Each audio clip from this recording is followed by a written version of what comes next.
Welcome everyone to season 6 of ReggieCon, the con that asks the question, what's your story? I'm Dr. Scott Jordan, aka Zombie Scotty. I'm a cognitive scientist philosopher here at Illinois State University. And tonight we've come together to celebrate Native American Heritage Month with a discussion of this amazing graphic novel, Wheetago War, Roth, with its author, Richard Van Camp, its illustrator, Christopher Shy, and its publisher, Alexander Finbow. Joining me in tonight's discussion is a crew of amazing pop culture aficionados. They've been here before. I'm glad to see them again. Let's start with Dr. Daisy Ahlstone. Daisy, tell us a little something about who you are and what you do and why you love comics. Hey, everybody. It's good to be here. I am a folklorist, particularly an environmental folklorist. I have a PhD in comparative studies from Ohio State University, and I'm still saying that just because it just happened this year. So congratulations. I'm so excited about it. So I primarily study environmental folklore, but I also run a Twitch channel called Folkwise, where I bring on guests and we talk about things related to the world of folklore that happen in video games. So I do a little bit of everything from like the touch grass world to the digital world and everything in between. So there's that. But I really love comics, not just because they're a great way to like get in touch in a more complex way or like a multi-layered way than just reading a book, because they include all of the visual elements, but they're also really accessible. And I think they connect with a wider range of people, including like children and older adults and everybody in between, people who have like maybe are able to read in the language that a story is presented in, can follow along in the story, or there's some more visuals. So it kind of, I think that they overall create more access to storytelling, which is kind of the center of folklore. So that's why I'm interested in graphic novels. Well, thank you so much, Daisy. So glad you're here and good to see you again. Good to see you too. Our next is Social Psychologist Extraordinaire, the one, the only Dr. Eric Wesselmann, my partner in all things geeky crime. Eric, please come in and tell everybody who you are and why you like comics. Well, thank you, Scott. Thank you for organizing and inviting us. So I'm Dr. Eric Wesselmann, a social psychologist at Illinois State University, and I'm a full-time nerd.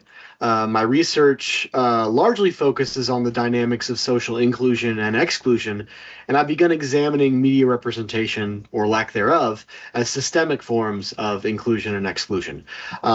In general, I love having cool conversations with cool people about pop culture and academia. I've been an avid comics reader since I was 10. Mostly superhero narratives, but I like to dabble in all sorts of genres. And, you know, much of why I like them is what, Daisy's already said. But I really enjoy the fact that it provides this interesting sort of hybrid of both narrative text and visual elements that you might get in film. So in my younger years, I was an amateur filmmaker. But comics, you have to minimize the redundancy, and you can use the two together. And then there's also the aspect of you don't have to pause and rewind or fast forward. You can do it all right there in front of you. And for those folks who do it really well, it's just mind-blowing. And I love how students are like, oh, comics will be easy. And then like 2 weeks in, they're like, oh, no, I got to work on this. Well, excellent, Eric. It's always great to hang out, and I look forward to hearing, or I've already seen the page you picked, so I look forward to hearing what you had to say about it. Before we go on to the special guest, I'm a cognitive scientist, philosopher, probably most well known for wild systems theory. Just type that into Google machine and you'll see some of my papers pop up. I use graphic novels in my class to teach students about what I call multi-scale othering, and to argue that the visual, the relational tensions, and the colors and shapes on a page scale up into relational tensions between characters and cultures and histories. And having that common framework for those different levels, I think, can help us avoid some of the semantic tangles we get into as we're trying to talk about meaning and value and stuff like that. So I'm absolutely thrilled to have our guests here, and I'm going to start introducing them by introducing the author of tonight's graphic novel, Mr. Richard Van Camp. Richard, please tell everybody a little something about who you are and why you love comics. Sure. Well, thanks for having us. It's lovely to see everybody. Good evening. I'm Richard Van Camp. I was born and raised in Fort Smith, Northwest Territories in Canada. I live in Edmonton, Alberta, Treaty 6 country, and comic books saved my life, and I can prove it. So in grade 2, my parents moved to Calgary, Alberta, because they wanted to get their degrees. And as soon as we moved there, my appendix exploded, and I collapsed, I fainted, and I woke up in the Calgary Children's Hospital. And there was a real chance that I wasn't going to make it at all. And one of my lungs had collapsed, and I had sepsis, and I was in real trouble. And my 2 neighbors, Chris and Toby, I still don't know their names. They showed up wearing their suits because they were told the new kid from the north might not make it. And they showed up with a stack of comic books, and they gave it, this big pile of comic books to me. And it was actually this issue, number 13 of Mike Grell's The Warlord. That was the one that spoke to me, and it won my heart. So every night I would be in my little oxygen tent, and I had these little flipper arms that you could hug your parents goodnight when they went home. But I would read these comic books. So we're talking Silver Surfer, Sergeant Rock, Unknown Soldier, right? But it was this one, and I just kept reading it and rereading it and rereading it. And I made up my mind because I was kind of picking up on the vibe, between my mom sobbing continuously in the hallway, and then Chris and Toby showing up in their suits saying it was really good knowing you. I made up my mind. I made myself 2 promises. Number 1, I wasn't going to die. I was just getting started. But 2, I had to find out the first 12 issues. I had to find them. I said, I'm not only not going to die, but the second I get out of here, like all convicts, I had time to plan. I said, I'm going to track down the first 12 and figure out how this guy got into the middle of the world with magic and dinosaurs and, this never-ending clip of bullets. And so when I was strong enough and I got out, I remember going to Sunnyside Confectionery, and I ended up walking in with my brother. And I said, excuse me, do you have the first 12 issues of The Warlord by Mike Grell? And the guy said, kid, we're up to issue 43. It's right over there. And I was like, this is awesome because my adventure grew. I didn't have to find the first 12. I had to find, the first 42. And I was on a quest. It took me years, and I have every single one. So I love comic books. I'm a huge fan. I was saying the only series I collect anymore is Something is Killing the Children. I've been a huge fan for years. It just seems to be the only one that meets my criteria for incredible writing and incredible artwork, and it just never lets up. And it's comparable to me to The Walking Dead. I followed The Walking Dead for years, and it just never let up, and it never disappointed. And I actually got to thank Robert Kirkman. He was at a Comic-Con in Hawaii, and I just happened to be there at the same time, and I started hyperventilating at the mic. And I'm going to tell you my Robert Kirkman, just quick story. When I got up to the mic, I was like, Robert Kirkman, I think you should be nominated for the Nobel Peace Prize for Literature. And he was like, I like you already. All right, what's your question? I said, well, the reason I say that is because I've been reading you for over 10 years, and you've never disappointed. You never let up. I mean, you always delivered. You carried me through so much. And he was like, man, I really appreciate that. But what's your question? I went, my question is, who's Negan? Where did Negan come from? Like, was Negan like a bad stepfather or like a bully, or like, where did Negan come from? He said, you know what he said? He said, Negan's me. Everything I want to do to this room right now, everything I want to say, but I can't, I give it to Negan. Man, we felt the cold wind blow through that room because he meant it. And we were like, awesome. So I love comic books. I'm a huge comic book fan, as you know. But I love Sophie Campbell and George Pratt and John Mueller, Bill Sienkiewicz. I mean, I've got so many, like, it seems that everyone I love was doing stuff 20 years ago, 10 years ago. I'm just finding it harder and harder and harder to find comic books that I believe in. And so I've always been of the opinion, and the reason I write is my MO has always been, I want to write something that I would like to read. Yeah. And so just very quickly, years ago, I used to live in Vancouver, and a bunch of my friends got in, they were stars and they were acting in a movie called Pathfinder. And we all went to the movie, a whole pile of us. and it was okay. The movie was okay. I mean, it was beautifully shot, but the storyline, why didn't they get me or Alexander Finbow or Christopher Shy in the writing room? Like, man, we could have taken it to the next level. Anyways, I remember going and just seeing like, oh, there's Clarence and there's Noel and there's, Chantal and everyone that I kind of hung out with. They were all, I think they were just grabbing everybody off the streets of Vancouver and sticking them in this movie. Anyways, I was happy for them. And then 2 days later, I was at Sophie's bookstore in Vancouver, and I saw this, and this is the actual copy. It was Pathfinder. And I went, wait a minute. I didn't know that the movie was based on a graphic novel. And the artwork was George Pratt, War Idol Enemy Ace. It was Bill Sienkiewicz. It was Electra Assassin. It was just everything that I loved about the craft of comics. And this was that illustration that was, every panel was perfect. Every panel could be a print on my wall. And I just remember like the ghost work of Christopher Shy. I remember standing there going, I hope I can write something, so compelling that I get to work with Christopher Shy one day. And that was always, and actually it was Christopher Shy I always had in mind when I was working on Wheetago War, Roth. And I remember I'd been aware of Alexander Finbow and his publishing company for years. And it was always, I remember calling him once, we were just talking on the phone, and it was one of those things that, man, if I could just write the story that could win his heart, this will get us to Christopher Shy. And I think that it's, we're all great dads. We're all really present dads, really caring dads. And I think that Christopher can speak to this. I think that what won both Alexander and Christopher's heart was, this is really a story about parenthood.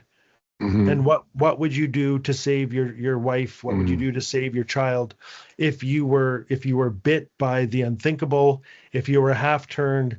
Maybe you weren't going to live to see tomorrow's rising sun, and the clock is ticking, and you don't want to turn full into whatever it is that's infected you. So you just got to run. But you got to make a deal with these escaped convicts, and they got to make a deal with you. And it just built and built and built. Yeah. And I just remember sending it to Alexander, and he was pleased. And then the question came, well, who do you want? And I'd always been hyperventilating about Christopher. And then we pitched it. And then, what Christopher had just been doing, the Wheel of Time. He'd gotten that. It was everywhere. It was in Edmonton, where I live. Christopher's down in the States, but every bus had Christopher Shy's artwork.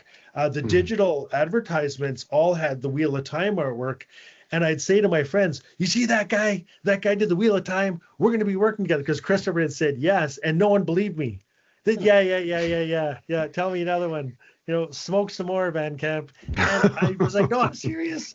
And then so when Wheetago War, Roth came out, it was, I just got to say, when you work with Alexander and Christopher, every day is Christmas, because I remember during COVID, I would get 2 panels from Christopher Shy, on a Tuesday morning, and in my Dropbox. And I'm like, I kind of felt like I was cheating at life. Like, yes, the world was ending. However, I got 2 panels of Christopher Shy's artwork based on, this panel that we're working on. And it's been absolutely fantastic. And I know Alexander has book 2 right now. He's going to lay the boots to me in a bit, but I'll leave it at that. And I'm just so grateful that we're all together tonight. So Must-See Show, thanks for having us. That's fantastic. Some later date, not tonight, but I'll ask you, because the Whisperers, when you were mentioning you're a Walking Dead fan, the Whisperers remind me of the Wheetago. And so I thought I'd throw that out there. But let's go ahead and ask Christopher Shy to come in and tell us who he is, what he does. I think Richard told us quite a bit, but please go ahead and feel free to elaborate.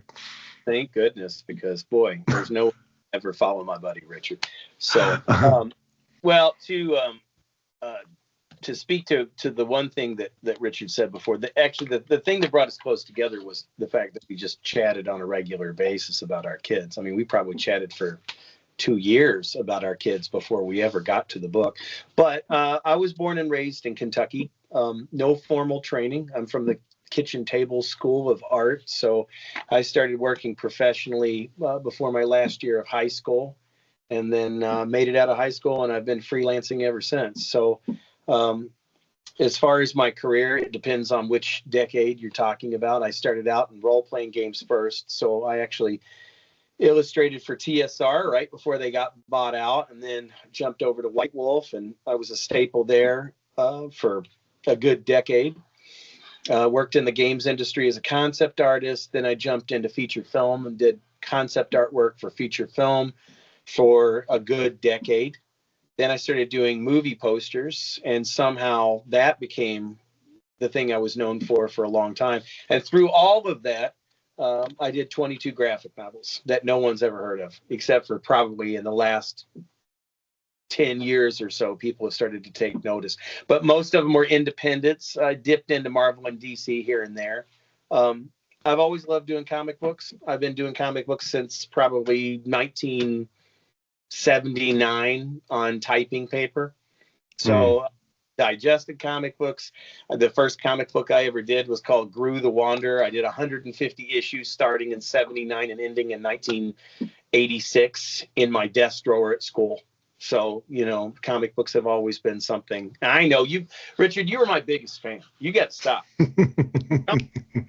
So I love you. Oh, we're absolutely thrilled that you're here. Oh, there you go. But other than that, there's not much else to it. The career is always changing all the time. I'm very grateful to Richard and Alexander. I really found my family with these guys because the Wheetago was a labor of love for both of us and all three of us. And it is a collaborative effort. They gave me the freedom to do the things that I wanted to do with the imagery.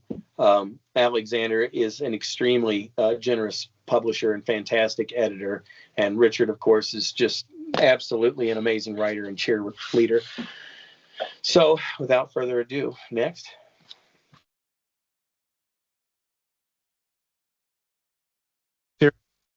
Oh, I can't touch my mic. I forgot. If I touch it, it turns off. That's fantastic. And I have to say, the artwork in this book is unbelievable. And when I get to my slide, it's not just artwork, it's visual storytelling, right? And I'll talk about some of the things I found to be quite stunning. So our next special guest is producer, publisher, Alexander Finbow. Alexander, please tell us something about who you are and why you love comics. Hello, everybody.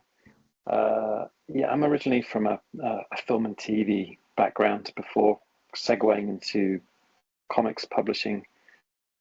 Must be now 18, 19 years ago.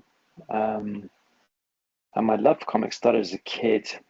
Just I love reading. I love stories in every medium, whether it's prose, poetry, nonfiction, audiobooks, comics, movies, games.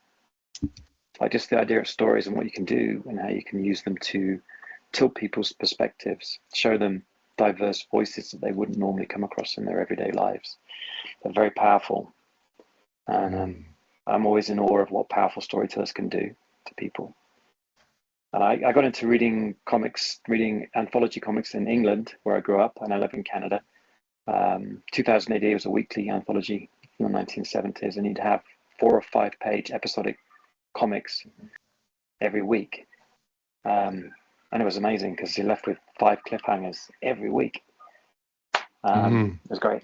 And so many different art styles because there's so many Europeans and people from South America drawing and writing those stories. So we were exposed at a very young age to just a wealth of fantastic different visual storytellers. And then as a professional working in comics, what I found was it's the closest thing to the feeling of creating a movie or working on a TV show is that collaboration with other creative people.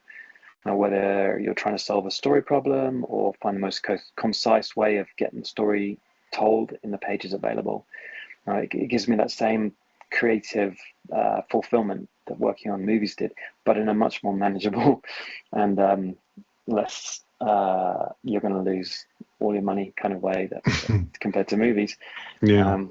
Where you can spend 7 years working on something just for it to disappear with the stroke of a pen. Exactly. And working with Richard and Christopher has been an amazing experience. They're both very, very talented. And I think one of the great things about 3 of us is that we have very strong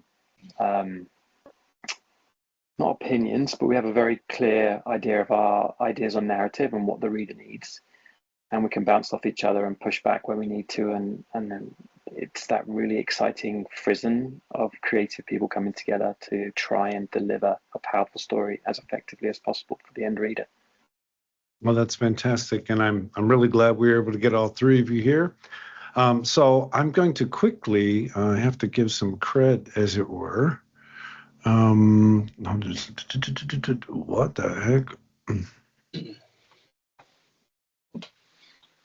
Okay, hold on. I'm going to have to figure out how to do that. Let's do this.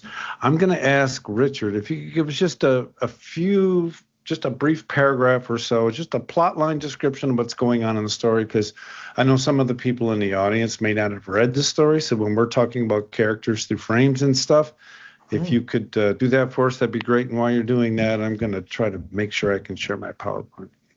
Sounds great. So Wheetago War is set in, I guess, Alberta, and it's about a Tlicho man like myself.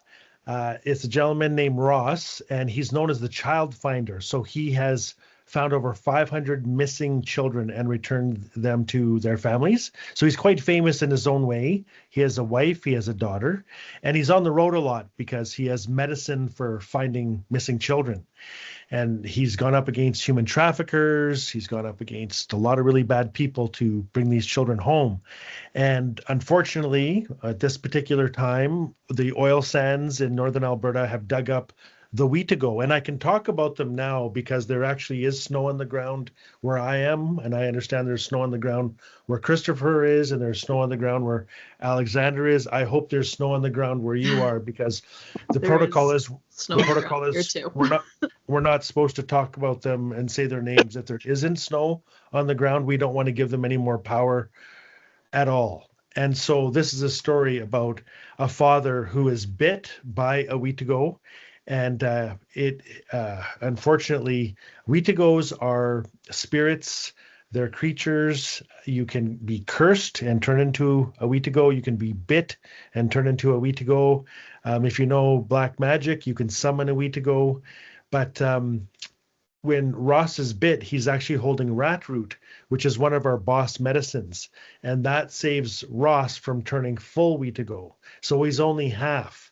And you can see on the cover that only half is pretty terrifying as it is. And so Ross is at his cabin when he's bit, and unfortunately, he's thrown into a hole after fighting a huge bear.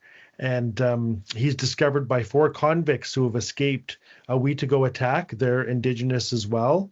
And they make a deal with Ross we'll let you out. You can't eat us. And we see pictures in your cabin of you with a woman and a daughter. We can save your family. We can go to the city where they are. And you can't go into the city looking like you, but you need to let us out of our handcuffs. And once again, you can't eat us. And so they make a deal, and that's really how the story begins. And again, I'm just in awe. It's been an absolute pleasure to work with Alexander. Alexander is a world-class editor. It's our editors that help take us, where we never could go alone as storytellers. And equally so, Christopher is really a master of efficiency. And I found that not only Christopher as the artist and colorist really took this story to universal heights. So anyways, I want to hear from everybody, but that's basically what the story is about. And I'm really proud to say that we used Northern actors as models. So people from my community, the gentleman who plays Glenn is the former chief of the Salt River First Nations, Henry Beaver. We've got David Burke, Joel Evans, and Dwight Moses from my community, Fort Smith, Northwest Territories. And we have Mila Antoine and her son Oz from Fort Simpson as our models. And I'm really excited for book 2 because, of course, we want to use real actors, real Dene and Northern faces for this series. So, Masi Cho, thanks for listening.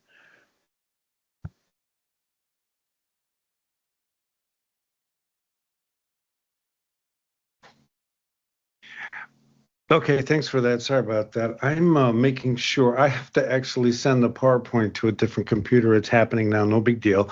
I'm going to ask Christopher and Alexander if they want to add anything to the storyline in terms of how it was just described by Richard.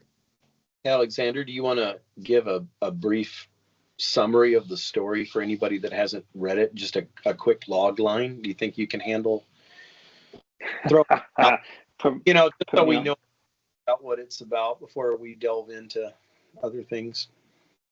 Yeah, I guess my quick pitch, building on what Richard was talking about, would be it's about a disparate group of Canadians in Alberta who are forced to come together to try and put aside their differences to survive the unstoppable onslaught of the ravenous Wheetago monsters that are trying to get them. Except they have a monster within their midst, and nobody is sure if he's going to be the hero to help them or the monster which will end them all.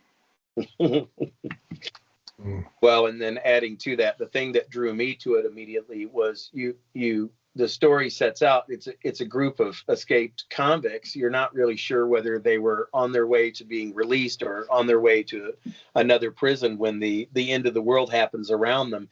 And when they get to this cabin out in the middle of nowhere, there's a mother and a boy, and nobody trusts each other. But at some point they have to, because there is a creature and a mutant bear that is in the woods. And at some point it's a pressure cooker. They're all pushed together. And it's the little boy and the monster's relationship that I think drew me to it. A boy and his creature, so to speak. But it has shades of Frankenstein in it. It felt, at least when I started sitting down and doing the storyboards, and I was reading the screenplay, and I always storyboard everything out first because I need to know what's going on, and there's no way I'm going to remember the whole thing. So I have to do it in 20-page chunks at a time. But when I was distilling it down, I was approaching it like a silent film. I was thinking of Ingmar Bergman. I was thinking of a movie in particular called Persona, which I'm a huge fan of because it's almost like a silent film. And so any of the imagery that I had, I would read Richard's dialogue and I would think to myself, is there a way that we can show this rather than say it? And I think once I started figuring out that there was actually quite a bit of it, that as long as I ran it past Richard first and said, is it okay if we show this, if we decompress it a little bit and show these scenes with the monster and the boy and the mom, that became my anchor to figuring out how we were going to portray the characters. And Glenn in particular and the mom, I love that relationship as well in the book, because Glenn is kind of becomes the leader very quickly to the reader of the group of convicts, but the mother is probably the strongest of the group. And it's not just because she's protecting her son from what she perceives as a creature that just needs to be killed, but she also perceives Glenn as a threat as well. And everyone's a threat to her child. And at some point, her and Glenn have to trust each other. But I don't think that there's any doubt that she could probably take out Glenn at a moment's notice, or take out the creature in a moment's notice, or anybody else in the story if she just decided that they were a threat to her child. So I love that whole aspect of it. It felt deeper than what you would normally get out of a graphic novel. It felt like we had a screenplay for a movie, and we had the privilege of adapting it as a graphic novel beforehand. I truly appreciate that. Eric and Daisy, I've sent you an email that has the talk in it, the PowerPoint size, because what I did, we could also see if it's possible for you, if you still have your image on your desktop, to see if you can just share your image and talk about it. But sorry for the delay, folks. It's going back and forth. Let me see. I still let me bring up the email that I sent you, because I put the images in there. We'll see how that works. All right, and then Daisy, if you have something available first, you can go.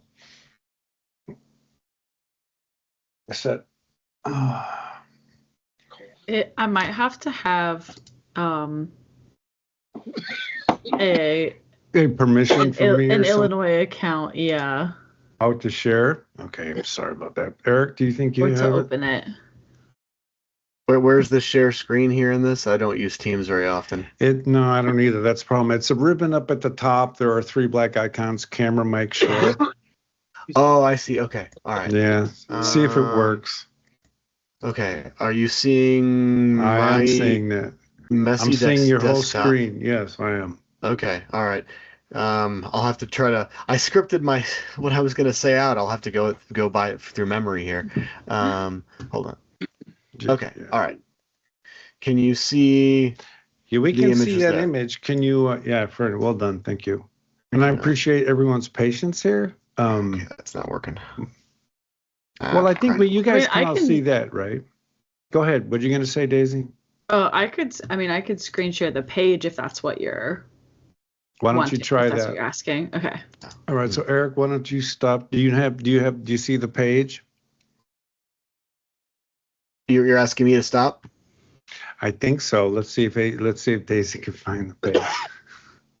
Oh, there we go. Look at that. All right. Okay. All Okay, right. so you're seeing this page here? Yeah, I can see the page. These 2 pages. Yeah. They're big and there's no background. No, there's fine. Stuff. We Okay, can, great. Yeah, we can see it well enough to do what we need to do. Okay. Okay, great. Well, so if anybody has the book, this is page, I'm guessing 21 and 22, I think, of the text. But these pages stuck out to me. So I mentioned earlier I'm an environmental folklorist, and obviously I'm drawn to the use of rat root.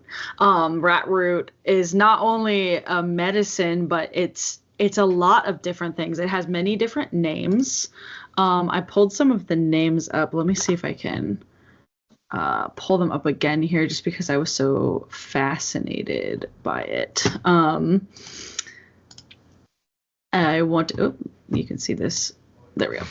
I was going to pull them up again because there were like 4 or 5 different names for rat root. So I think the most common name for it is sweet flag. But then there were also, oh my gosh. Sorry, that was weird. There's other names for it too, like muskrat root.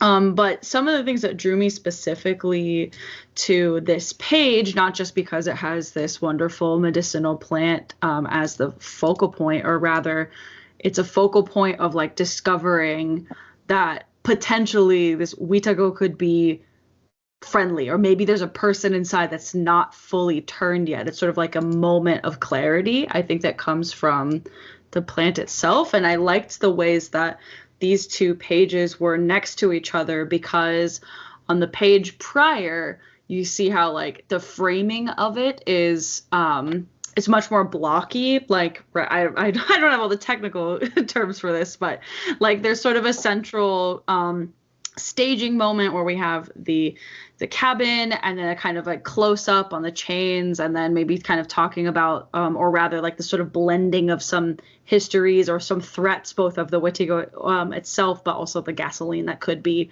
is being threatened against it. But then an opposite to that, or like in the open page, you see a series of what feel like quite disparate moments, all just completely blended together, ending with the rat root. So I just wanted to talk about that a little bit, because I felt like this is one of the only pages that sort of has not only like close-ups of the characters' faces and body parts, but also they're blended together in a way that makes time kind of feel slow motion, rather than kind of, this is time, this is happening. Like it's almost like on the left side, I felt like I was looking at different directions. Like I was like looking at the cabin, looking at the characters, looking into the past, where everything was kind of blended together on the right. So that was something that I felt was really interesting.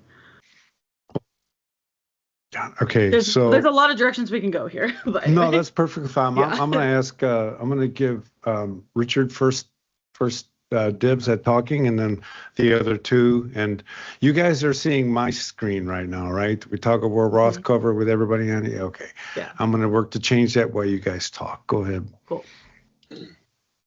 Well, I just wanted to say I really appreciate your insights, and I just, when I see this, I feel nothing but pride. I've known, Henry Beaver my entire life. His wife, Eileen, used to babysit me when I was 13 months old. And, to have the former chief of the Salt River First Nations, agree to star as a model.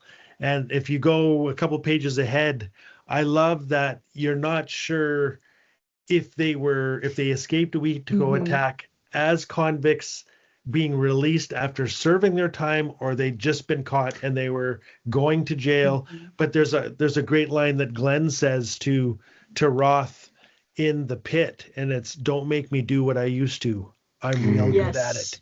I love that Glenn knows exactly what has happened to Ross, and that he's half turned, and that if you let that go, if you drop that rat root, you're going to turn full Wheetago. You will eat your own wife. You will eat your own children. So give me the word. I will kill you now. I know how to burn your heart. I know how to cut every little piece up.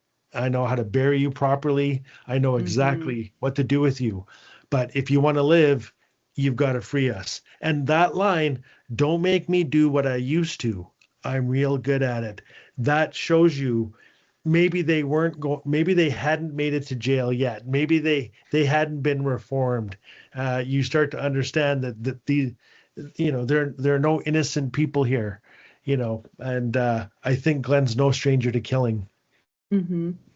Yeah, I love that. Well, yeah, and in juxtaposition to the page where rat root first appears, the color scheme is really different too, which I like. So just the ways that not only are the kind of like cinematic moments bracketed separately and then kind of blended together, and that later and the color scheme is very like green, and then there's some spots of orange, and the rat root itself is a little bit orange in comparison. And then later in the panel pages that you were describing, the color scheme shifts to black and blue.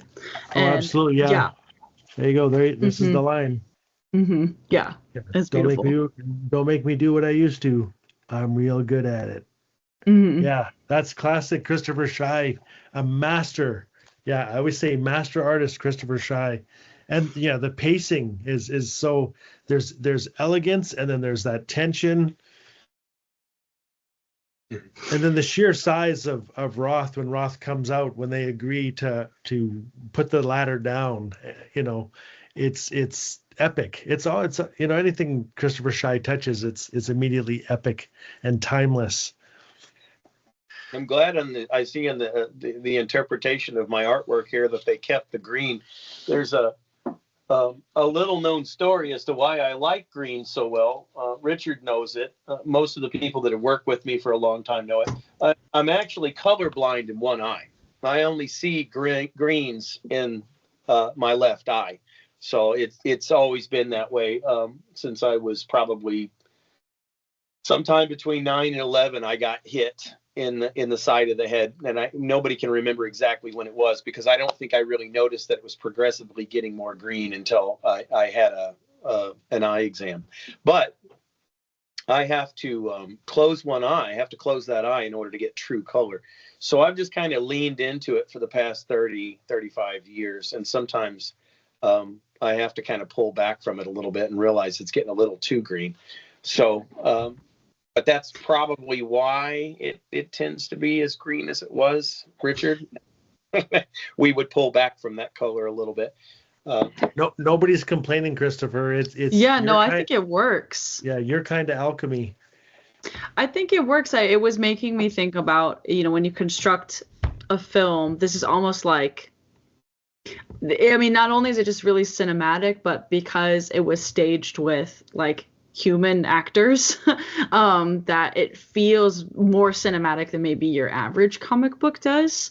And my film brain goes to like, okay, so I'm thinking about color, and I'm thinking about like the associations I have with color, and what is safety and what is not safety. And then there's like the duality of the threat of like gasoline and the threat maybe of memory, not, the character saying, like, you like will help us, we will make it safe again, you will like free us. And then having the rat root, the thing that is being tied to the threat, a similar kind of opposite color, quote unquote, from green and that it is kind of orangey, made me just kind of think like, okay, like there's something in the subtext happening in the showing that's not the telling, of the text that was just really compelling to me.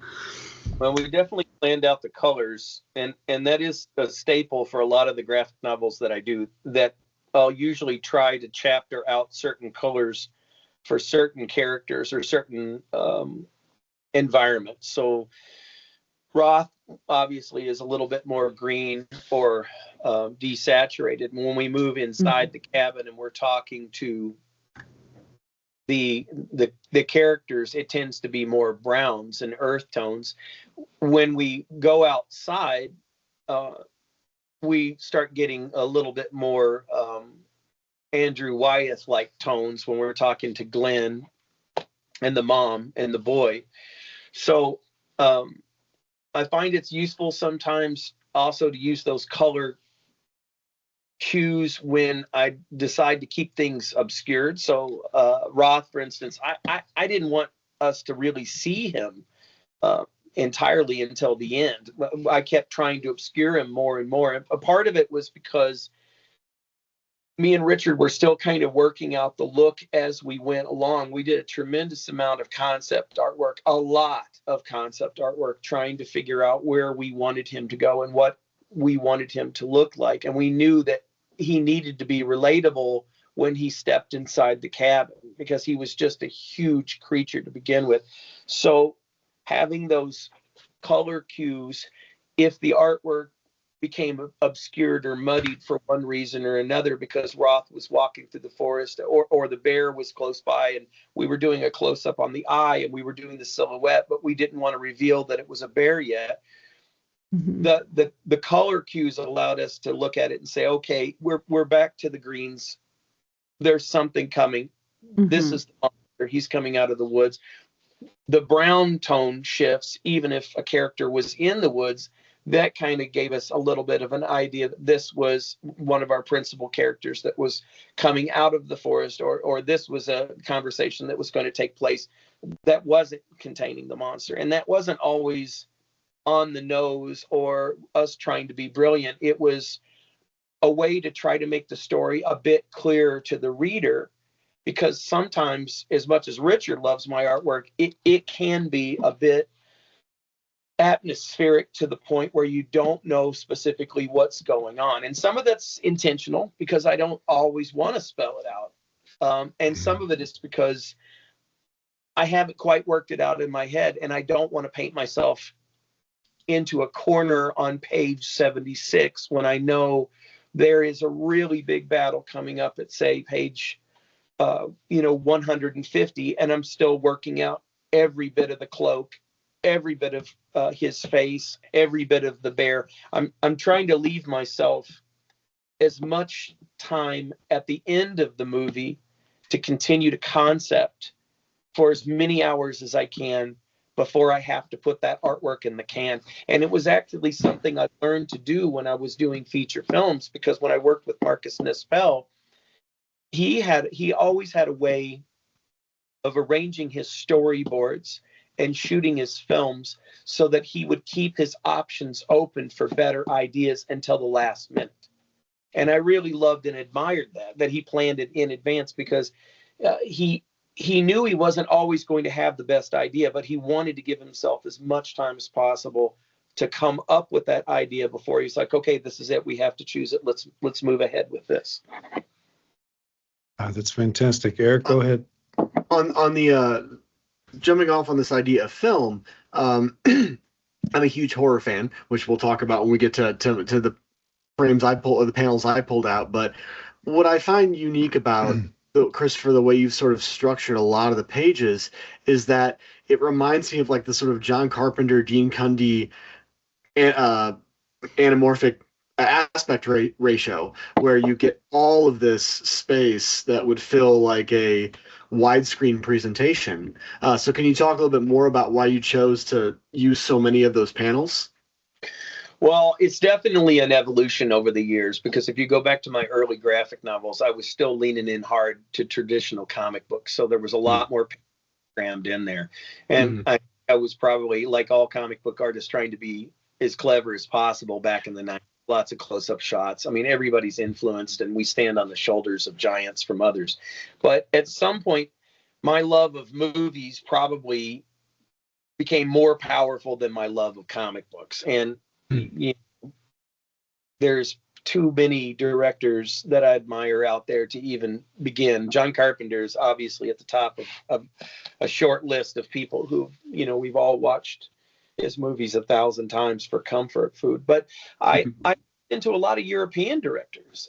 You know, the French New Wave, that whole genre of filmmaking was very, very influential on me, particularly in the 90s. I mean, you know, I would sit down with a notebook with VHS tapes of, you know, dozens and dozens of obscure European French films, and I would see an entire sequence, and then I would storyboard that sequence out from the film, and then try to figure out a way for my characters or what the graphic novel that I was working on to emulate those frame setups, that lighting, that opening shot, that slow pan in, that you know, that wide opening reveal, and then, you know, I discovered Kurosawa's work, Seventh Samurai, Yojimbo, Sanjuro. I mean, you know, the Hidden Fortress.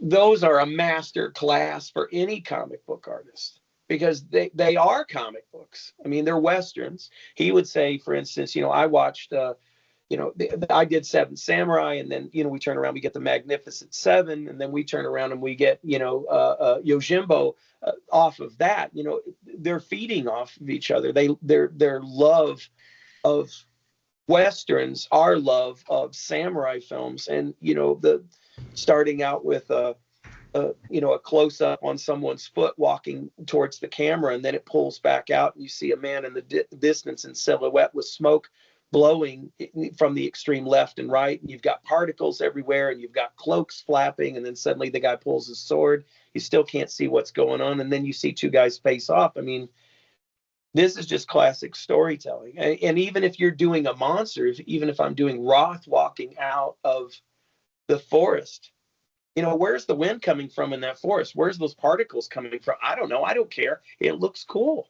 It's taking me back to Seventh Samurai. It's taking me back to, you know, any of the spaghetti Westerns, where, you know, the whole buildup of that film is just watching these guys face off for literally 10 minutes before the tension just ratcheting up by the second. I think if you lose that passion for film, you're probably finished in comics. And I've been very, very lucky that I'm just as passionate at it now as I was when I was in elementary school. You know, I get the same thrill illustrating those characters and trying to figure out those panel setups. And a lot of times, I mean, truth be told, I'll read something and I'll think to myself, I love this, but how can I turn this into a movie? How visually can I make this more exciting? And it's no slight to anything that's on the page. I mean, you know, you can write for days and only produce one page because you're just laboring over every word. But if you've done your work, how can I do any less than, you know, go through that painful process of figuring out how to take what you've written and blow it out as visually as I can, and distill it down, you know, to the most exciting frame that I can possibly come up with. And a lot of times I fall short. You know, I'll look at something that I've done 20 pages, and these guys will tell you, I've turned in 20 pages, and then a month later say, guys, I've replaced all those pages. And then a month later, after we finished an entire section, and I go, you know what, guys, I've completely recut that and replaced those panels again, because it just nags at you again and again and again. How do I make it right? Can I make it more dramatic? That looks good, but the character doesn't quite match the next page, you know. And I'll go back again and again and again until finally Alexander says, you got to stop. We got to ship this book.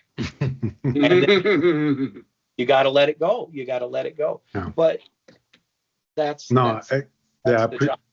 I appreciate that. All right. So Daisy, I'm just gonna say we got to move on, okay? Because we got to do Eric's and then mine, and then we got to answer students' questions. So students, if you're out there, you can just put your questions in the chat.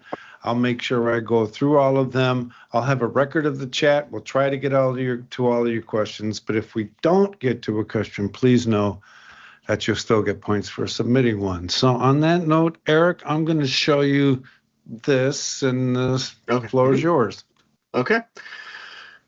So, as I mentioned, earlier, I'm a horror fan, so that's going to come out of here. And the panels that I choose are technically out of order, but I feel like the context helps, right? And then we kind of talked about this earlier, that you've got here these survivors, a group of misfit characters who have put together through the whims of circumstance or maybe fate. And then, we have this one character on I believe, the left that's kind of cut off there at the top, but I said, the Cree call the end of the world the big wind. Did you feel how cold the bear was? And then I believe the uncle, Glenn, comes in and says, maybe this is the beginning of the end for how we have known things anyway. And so for me, I immediately go to, and actually I think the boy earlier in the thing made reference to the Wheetago as zombies, right? So I immediately go to apocalyptic and post-apocalyptic horror films in my brain. And when you look at apocalyptic narratives, especially zombie narratives, typically these function, if not purposely from the creator's perspective, but at least are read implicitly as social commentaries about current society, the good and mostly the bad, and ultimately what it means to be human. So earlier Richard mentioned The Walking Dead as being an inspiration. So the word apocalypse is translated from the Greek, which means to reveal. So we can say, well, what do these films, these stories reveal about us individually and collectively?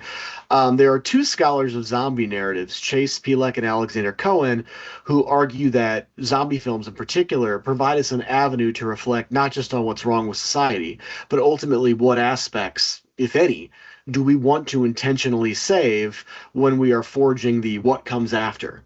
Do the survivors try to rebuild things as they were, or do they radically reimagine how they want things to be? My favorite zombie film director is George Romero, and he continually perseverated on two themes. One is, how do we ultimately overcome our individual fears and prejudices of other people to communicate and work together effectively? Usually the zombies in his films are background noise. They provide the threat for the real tension among the survivors, and the bad stuff that happens usually comes from their interpersonal conflicts. Later in his film works, he started to consider what aspects of humanity, if any, may still exist in zombies, and ultimately how zombies and humans may coexist, because zombies ain't going anywhere. And I saw elements of both those themes throughout this first book. And I had, we had this example that I had pulled earlier where they're all fighting the bear together, right? And I think Uncle starts with his cheer, and it becomes a collective cheer. So that, I think, would make Romero proud. Later in the book, and I'll avoid some of the spoilers, we see tensions occur that would also be, where it ends on the cliffhanger, that would also be right at home in a Romero film. And at that note, I'll stop rambling. Did you want to include that next image, or? Oh yeah, sure. Go ahead. Yeah, show that. Yeah. So, as they start to unthaw. Okay, go ahead. Yeah. This is the howling bit. Yeah. Roth wins, defeats the in my mind, I say the demon bear, because I think New Mutants Bill Sienkiewicz, we've already made a reference to. But it was a shared victory cry, right? And at the end there, it's like we all screamed and howled in the air together as a family, as one. And again, that was one of Romero's key points across all his films is, hey, these films would end so much better if we all just did this. Excellent. So any of the special guests, any quick comments? The reactions to what Eric said? Richard, did you want to take any of that, or did you want me to jump in there, buddy? Well, I think I think Dr. Ahlstone, I think you want to say something. You've been chomping it. You've been so patient. I'm so excited. You come on in. Come on in. Well, Thank you for that, Richard.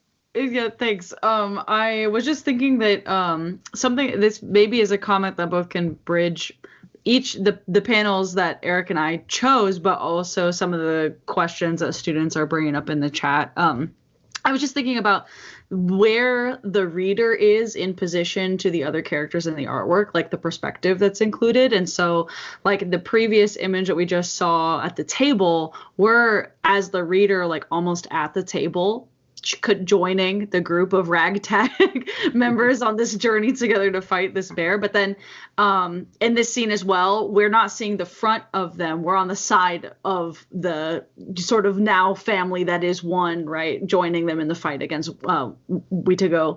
But then it was just reminding me of the panel that I chose to with the rat root, where the image is actually the hand holding the rat root is of Wheetago. Right, as of the spirit, or as of like Roth's possessed. And so I just thought that like the perspective actually puts you in sometimes the position of the other and puts you in the position of the group.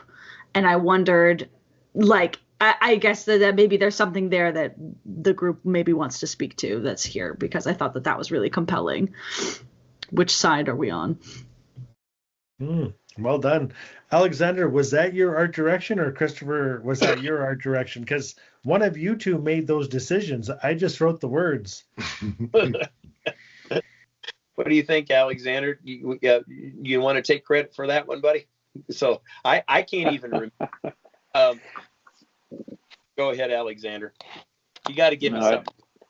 I think with a lot of the decisions about this, the level that Christopher's at now, there's innate choices that are made without even consciously knowing, we need to be outside the group, we need to be behind them. It's like one of the nice things about being an editor, working with people at this level, creatively, technically, is you can trust a lot of their decisions without having to tell them, no, you need to pull the reader in, no, we need to be outside emotionally, which is great. So I'm spending most of my time being the reader's advocate, saying the pace needs to slow down now, people need a breather. This is confusing for some of the readers, not for everyone. So we're going to need to figure out a way of just decoding this part of the story a little bit more. And Christopher is very good at, well, I say innately, instinctively, but that's based on 30 years of hard work, practice, like knowing what he's doing. So I don't have to crack the whip very often. Okay, well, thank you very much for that. I think what we're going to do is get through my images and then start focusing on questions from the audience. Back years ago when I did my dissertation, I studied eye movements. And what I love about this particular page is this is one of the second major moments where people are taking a risk based on trust. I don't exactly remember what the first moment was, but they're pretty clear. I think this is what the second major moment where it looks like he's walking toward them to some extent. He could be walking by them. And you can see this unfolding in a movie where that cape kind of would probably drape over both of their faces briefly as he walks by. I mean, that level of, I'm going to use the word tension, is intense, and to be able to capture it by setting it up with what she's seeing and then going further back to him walking gives the reader this whole 3-4 second experience of going through those various levels of tension. And even though it's not moving, it is in the brain of the reader. And I thought that was exceptionally well done. And what I just quickly ask, and I don't, whichever one of the three of you wants to answer, how long did you guys argue about this page? If you didn't argue, that's perfectly fine, but I'm just curious. I don't think we argued about this. I think the only thing we had a problem with is I think I probably illustrated it about 14 times. And I bet you we have a concept folder specifically for this sequence where I probably recut this at least 5 times, and I probably replaced the artwork on it at least twice that many in order to get it right. It was important, and you're right. It reads both ways. It reads with he's coming out of the mists as a savior, and he's walking past them, almost not acknowledging that they exist, although he is acknowledging it because it's intentional that he's going to walk past it to face. So there's always that tension there with the mom. You know, the mom knows what he is, and without revealing any spoilers, she has a reason for it. You know, there's a reason why she doesn't trust him, his kind, you know, something he's related to. So, so I don't, unless I'm forgetting Alexander and Richard, I don't think we ever argued about it. I think we just illustrated the heck out of it until we finally, and you know, even now looking at it, I'm thinking, man, maybe that cape should have. Yeah, the process wasn't so much arguing about stuff. It's more like, okay, this finding the importance of the sequence. We've got the words from Richard, which, you know, we know what the story needs to do. But a sequence like this went from being, at one point, I think it was like 3 or 4 pages, then it got blown up to more than 30, and then we're pulling around to see what's the most effective way to tell the story. And just going backwards and forwards. So at some points, me and Christopher, I think we were talking for a couple of hours whilst he was doing revisions and sending them back and forth, and you kind of, it's like the closest thing to being in a French studio in the 1960s, smoking cigarettes until 4 a.m. was drinking absinthe, was creating art, but over FaceTime. We're playing good jazz together, right? Good club. Yeah, we were eating at the desk while we were editing this, back and forth and back and forth. And just quickly, I think this screams of your experience with movie posters. I saw this and I thought, okay, that's the movie poster, right? So what I want to do now is we have some student questions, and I think as we start going through them, as we start to go through them, more students and more audience members. So I'm going to try to keep this such that each of these questions isn't a big group discussion. So I want to give the 3 of you the opportunity to just jump in and ask a question. Maybe we get one answer-ish. And then if they're hesitant, Daisy and Eric, you jump in. And if all 5 of you are hesitant, I'll jump in. And we'll just see if we can answer all of these questions. So Sabrina asks, is the hyper-realistic choice of the characters a form of othering from the artist to the readers, to the seriousness of the nature the comic is trying to portray? It's the cinematic nature of the comic book. So it's a style that I first discovered with John Van Fleet when he was doing his work back in the 80s and early 90s, and I loved it so much. I have to give him complete credit for sending me down that path.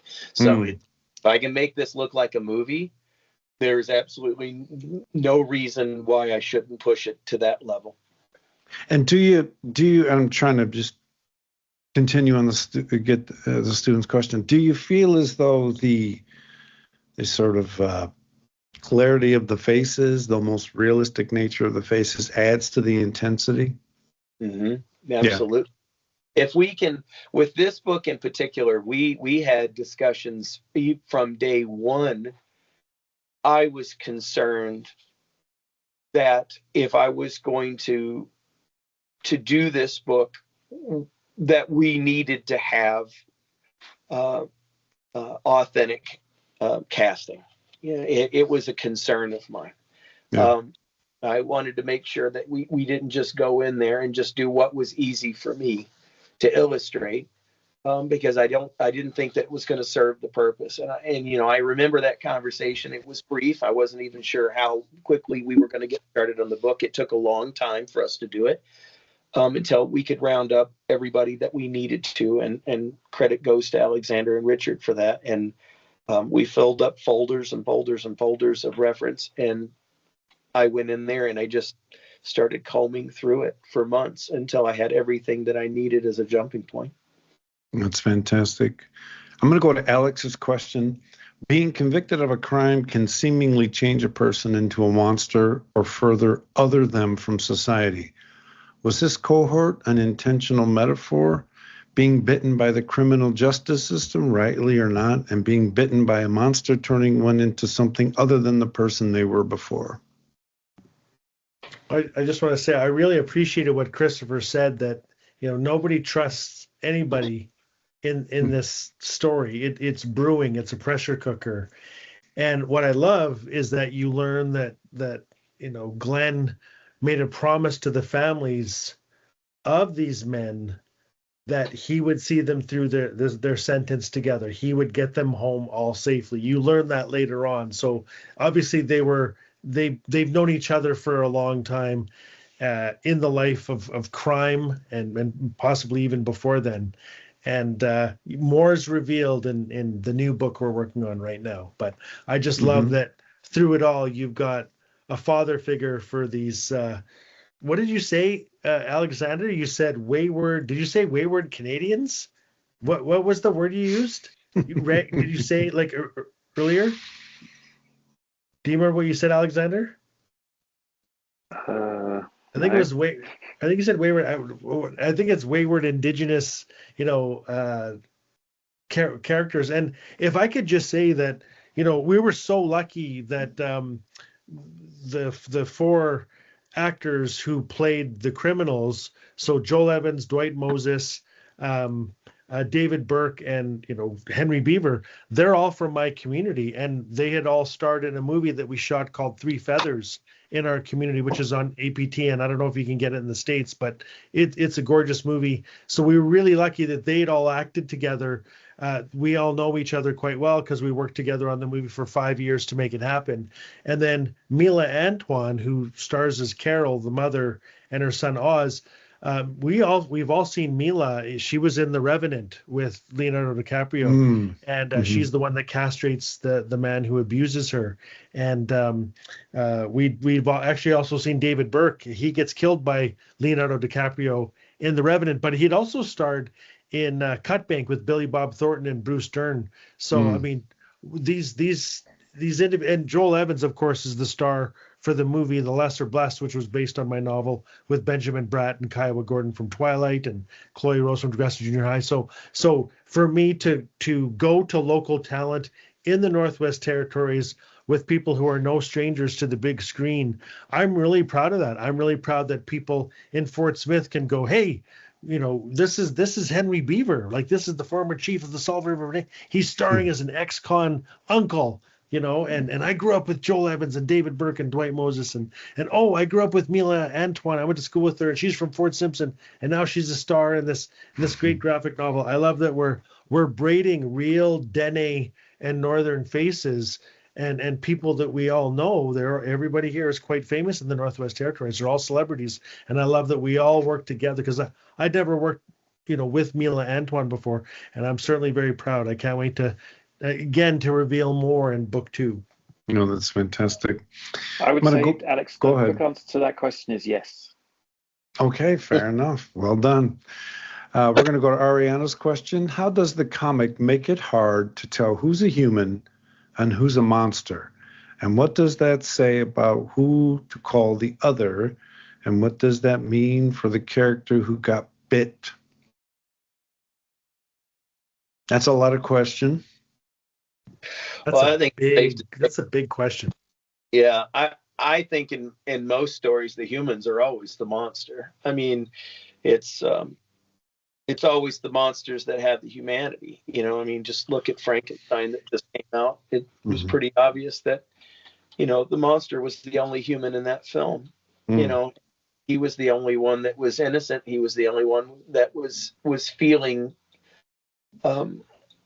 the beginning of a child, the beginning of what humanity actually is, and everybody else around him was a monster. So, I think that's a classic trope in just about, any monster movie, any classic monster movie, is that, the monster is a reflection of who we should be. And the people that are trying to kill the monster, the creature from the Black Lagoon, Frankenstein, werewolf, the Wolfman to a lesser extent. I mean, all of these are parables about us doing better. What does it mean to be human? What is that? And I have to teach my kids this all the time. You know, is that person acting like a human? Do we denote the title of human on someone who's actually doing good? Or do we Right. say, you know, the best that a human can be is acting more like an animal in nature than this person over here that's strip mining every tree that he can get his hand.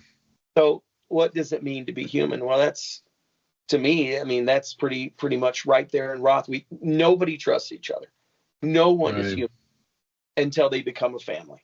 Once they become a family, they're human at that point. And that's the journey of the book, is each character becoming, you know, there's Glenn is the father figure, you know, obviously we have the mother, we have the boy. Where does the monster fit? He's the protector, you know, but he's the protector that also represents all of the things that go bump in the night that ended the world in the big wind. So is he the monster? No, of course not. Of course not. I mean, we all know that as the reader. We're looking at it. We know instantly, yes, he's going to be the hero. He's going to be the guy. Excellent. Here's Madeline's question. When we move in and zoom in on one's eyes in the story, do we other the rest of the story? Do we create a reality for a moment that doesn't concern itself with the rest of the people, or should we still focus on them? I don't know, Richard, you want to take that one?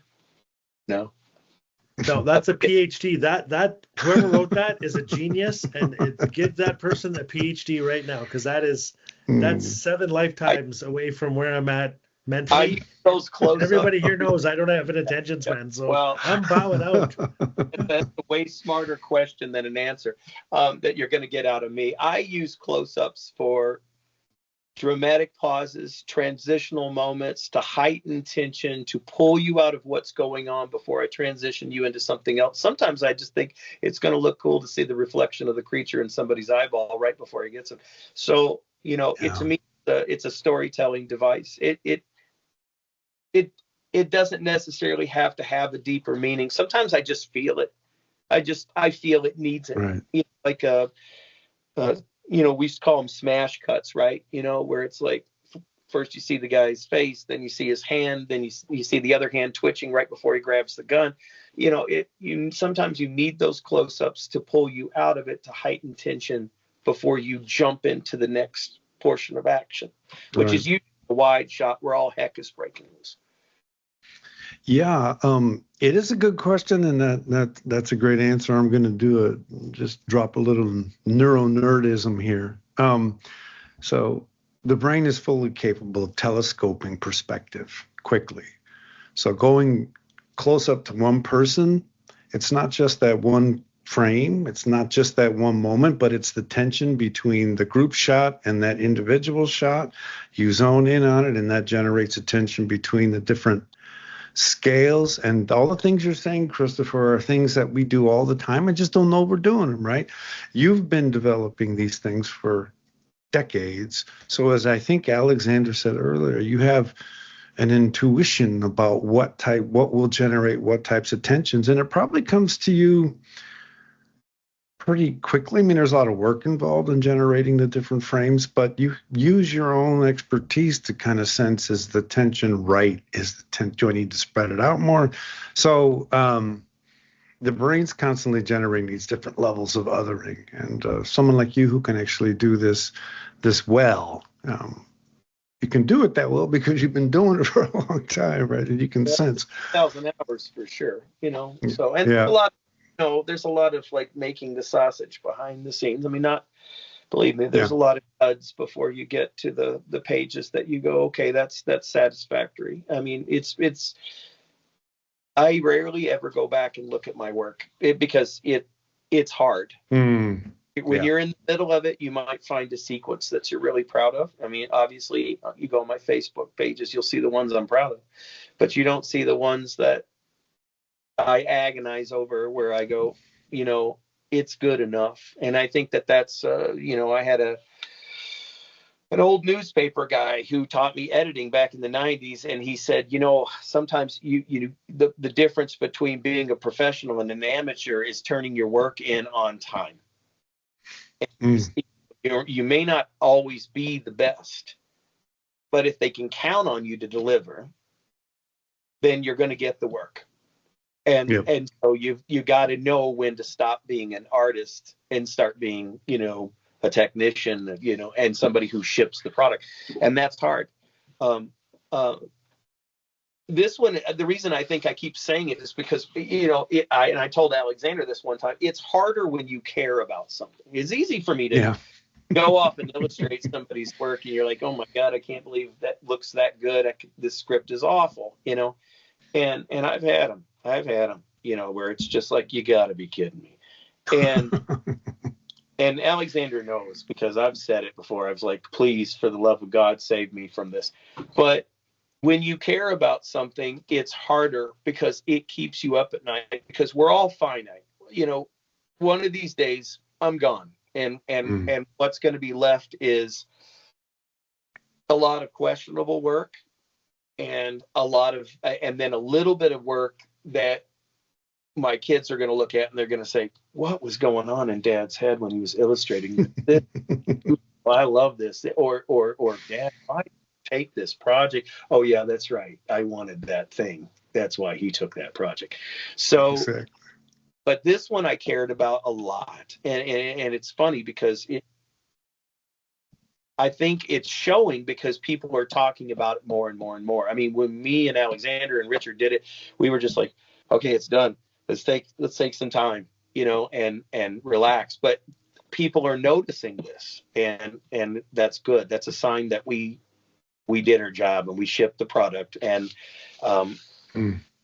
sometimes being precious, pays off. And I think in this case it did. Well, that's fantastic.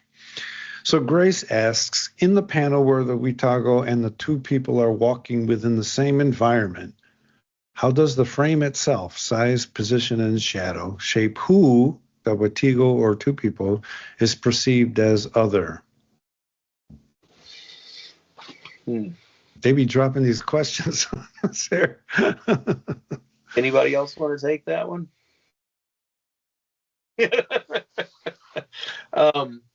Well,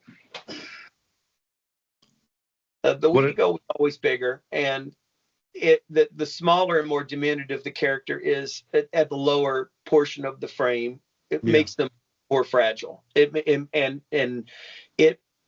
They're more perceived, at least in my mind, as not scared, but innocent. So, the bigger the bear is in the frame, the smaller you want that character at the bottom, because it becomes more less protected. And it's from an artistic point of view, I know it because I know that that's what you want to do. The bigger you fill that frame with whatever your antagonist is or whatever you have coming out of that unknown, and then that negative space, as much black as possible, and then having that character with what looks like a spotlight coming straight down on it, almost like shining as bright as an egg in the one of the greatest posters was the Alien poster, right? It's black with just an egg, and that framing device is pretty, psychologically classic. It's a cop out, but if you do it well, it serves its purpose. So anytime you see big flowing cape Christopher Shy creature, whatever, coming out, and then you see that little guy, it's because I'm doing that intentionally. I'm thinking of it as a movie poster, but I'm also thinking of it as a double page spread where how can I convey that this character is being fragile and in danger with the thing that's coming out. No, it's fantastic. This is from Brianna. Is there anything in Roth's character or in general that changed significantly from your first draft to the final version, and how long did the whole process take? Well, Alexander, you're laughing and grimacing at the same time. Do you want to wade in here, master editor and publisher? Well, it was the second half of the question, how long did the process take? I mean, when was the first time you pitched this to me? Like 10 years ago? Well, it was during COVID. I mean, we were working on this through COVID. COVID was sick. I just read this. The first case of COVID was 6 years today. And I just remember as things were easing up and we were starting vaccinations and opening things up again, I just knew that I had a dancing heart through the darkest time that I've been through as a father and as a human being, not knowing what we were dealing with. I just kept getting this great art from Christopher. And I was like, I kind of know that things are really bad right now, but you got to see this bear scene that, and there he is. Look at that. It's on the side of the bus. That's the guy I'm working with. I knew what I had. Nobody else believed me here in Edmonton, Alberta, but here we are today. But Richard, I want to hear what you, Alexander, I want to hear what you. When you first pitched me the story, like it was before that, and it took me a long time to figure out how we could make the book. But I remember every time you told me, things had changed slightly, and like not the premise was always the same, but the characters kept evolving in your imagination. Like even before I sat down to edit. And what changed the most? Was long. What changed? I remember the convicts were far more evil. We were dealing with really dangerous men, and that actually ruined the story. The key here is what our guests have noticed, is that you're not quite sure which way it's going to go. Like, were they reformed and were being escorted, or were they just beginning their time of incarceration after decades of crime and Lord knows what, right? So I love that we're still not entirely sure what they've done in their past, but I just remember there was a hill scene where the men were talking about what they were going to do, and that was quickly nixed. And please know that Alexander Finbow, and I mean this, is a world-class editor. And what you said, which is something during our time together during ReggieCon, which I've never heard before. Alexander, you said what the reader needs. And I was like, that's one of the many reasons which makes you such a great ferocious editor is you're so good at pacing the story and yet delivering the visual wow, helping us deliver the visual wow, and hitting the pause on something, bring and if I could just say, Christopher, you said that the zooming in on the eye is actually a break from what's going on. It's a technique you use, and I'm actually falling in love with our story all over again because of ReggieCon. So thank you very much, cool. Because I know Alexander's going to be laying the boots to me in a couple of weeks with book 2, but this is the zoom in on my eye before the whooping begins.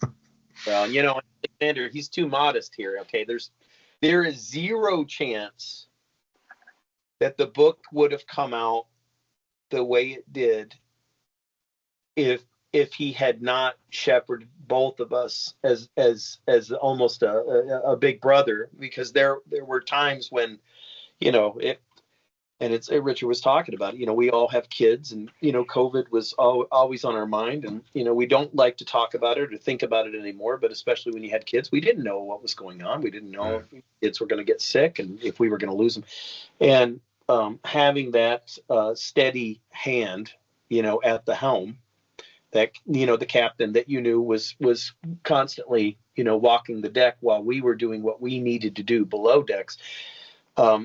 People don't understand how important that is. I mean, everybody has good ideas, but how many of them actually get made? Well, they get made because you have a person that walks onto the deck of the ship and says, look, you need to get down there and get started with this, and you guys need to stop goofing off and get your job done. So it's important. And when you work with good people, it. And I've said it to both Richard and Alexander. I've worked with a lot of people. And when you find good people, you want to keep them as close, and you want to spend the rest of your life convincing them, look, let's do something else. Let's keep working together. I think the lowest point for me was when we stopped working on it, because, I'd worked with these guys for a long time. I don't even know how long it took us to get it done. And then we went from working every day to just staying in touch with each other, and that was hard. that was hard because I almost wanted to go, you know what, you guys aren't finished with book 2. I'm just going to go ahead and do it. You guys just jump in when you're ready and, write around what I'm doing. So good job. Well, I tell you what, I think we're just about out of time, and I think instead of taking more questions, all the students who submitted questions, I'll make sure you get credit for submitting them. I just want to give the three of you an opportunity to say something in a summary way if you like, or if it's just, hey, thanks, that's perfectly fine. And we'll start with Richard. Well, I just want to say that when I hold Wheetago War Roth up, I think it in my mind can go right alongside some of my favorite comics and graphic novels of all time. I think it fits nicely with Elektra Assassin, War Idol, Enemy Ace. I think Cages. I think John Mueller's Oink Heaven's Butcher. I think of Heavy Metal Magazine. I know Alexander's a huge fan of Judge Dredd. I think that when I look at, remember Black Orchid, Dave McKeon, I think about all that, the Daredevil that Sienkiewicz did, and I think about like Arkham Asylum. I think that this is on par with that quality of storytelling. And I really thank you, everybody, because you've really helped illuminate from so many sides things I never even thought of about Wheetago War Roth. And I can't wait for you to read books 2 and 3 and hopefully 4 in the series. I'm really proud to have finally been able to work with Alexander Finbow, publisher and editor of Renegade Arts Entertainment. And it's I can't believe it, but I think it was 16 years ago that I sat in a movie theater and watched Pathfinder. And here we are tonight together, Christopher Shy. I've always wanted to work with you, and I'm so proud that I finally gave you a story. And I'm gonna put it all out there. I think that with Christopher, Alexander, and myself, the greatest title we will ever have is Daddy. Dad. That's sweet. That's. I don't think we would have done any of this if we hadn't had that fire behind us. So I disagree with you. All of those books you mentioned are far better books than anything that I'll produce. They're all in my comic book boxes too. Okay, we all grew up with them. Those guys, I remember one time I was guest of honor at San Diego Comic-Con, and they brought me in, and it was like the who's who. And they were introducing me to, John Van Fleet and George Pratt and all. And I just, every person I met, I said, I mentioned the book that was the most influential book that they had done. And I said, guys, don't worry about it. I don't even want to bother to introduce myself because, who am I? Everything, Scott Hampton, the Upturned Stone, it was all of these guys. Look, everything that I do is just the training from looking at a better book. But you have always been my biggest fan, and I appreciate it. But these guys are, all of those guys, they're masters, right? They're just. You know what? I'm gonna fly to where you live, and I'm gonna slash your tires because I think you need to get off. Well, I think where you're at, and then we can just hang out and relax and. I'll slash your tires and then I'll cook you supper and I'll say, I'm just, take a bow. Guys, yeah. I'm going to interrupt for a second because otherwise you two will keep talking till midnight. As we always do. This is Rat Root, right? So Richard told me about Rat Root when we first started working together, and it always keeps on with me because he told me a lot about the lore behind the Wheetago and the true stories and the true history behind it. So I don't go anywhere without Rat Root now because things are going to happen. Why not have Rat Root? Okay. Yeah. Well, because me trying to ship it to you, we're going to have a situation at the border because, customs will say, what is this? Is Christopher Shy microdosing? What is this stuff? But I also want to say, when I think about, Havoc and Wolverine, when I think about, the work that Kent Williams did, I guarantee Scott Hampton, Kent Williams, Bill, they know exactly who you are, Christopher Shy, and you can bet they've taken inspiration from you too. Well, on that note, I want to say thanks to Dr. Wesselmann and Dr. Ahlstone for also being here tonight. Thank you for your insightful comments, and always love having you on the ReggieCon. And to the people in the audience, thank you so much for being here. Thanks for your questions. And on that note, we'll call it a night, and thank you very much. Thank you all, everybody. Thank you. Musty Thanks, Cho. everyone. This was wonderful. Thank Thanks for you. having us. Invite us back for book 2, please. Yeah, you guys don't Thanks, have everyone. to leave. I just needed to bring the tape to a wrap, and then I'll edit the end out. And I also have to stay on here for a while because I have to make sure I have all the student question names. You're So gonna have I to can edit make sure. that's between me down a little bit. That's just what are you doing, Richard? I love you too. Yeah, love you too. Love you, brother. You guys take care. I have to go. I've got to start helping out with supper. Okay, Musty Yeah. Cho. All right, best. take care. Thank you so much. Take care, mate. Take care. Bye. Thank you. Have a good Yeah, night. bye. Thank you so much. This was wonderful. I loved this book, and I'm looking forward to my copy in the mail, which I just ordered. So Oh, fantastic. a couple Thank days you. ago. Yeah, I'm excited. Appreciate it. Right. Yeah. Bye. Have a good night. Book Bye. 2's even better.